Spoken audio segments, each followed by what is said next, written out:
were able to make really good programs quite cheaply. In those days, the whole of the UK was very, very heavily unionised, and a company like London Weekend Television would take about 13-15 people to do something that we would take about 3.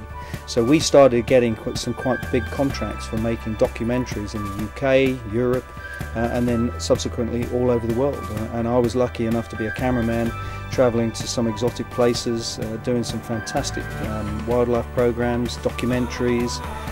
We were working with people like Harry Seacombe and making highway programs, which were religious programs. We went down to places like the Falklands and up to Finland. We went across to America. We went all over the world making those programs.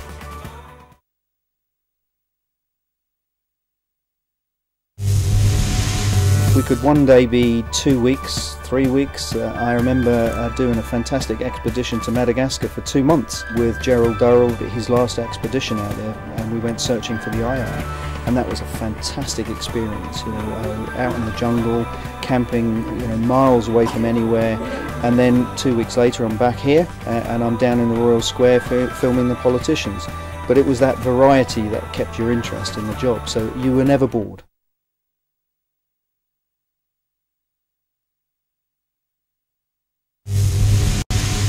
We heard about this witch doctor, and so we said, oh, we wouldn't mind filming him, you know, if he's doing his stuff.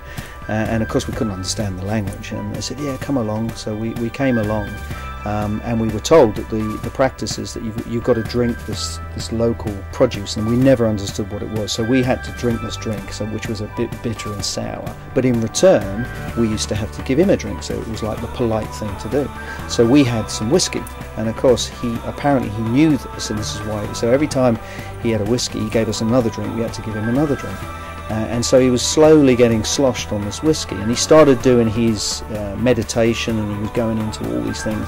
And I can remember holding the camera on my shoulder for half an hour filming and thinking he's going to do something in a minute. And he was meditating and he was humming, and I think this went on for about an hour and a half. And we were convinced that the only reason he did this was so he could get sloshed on our whiskey, which he did.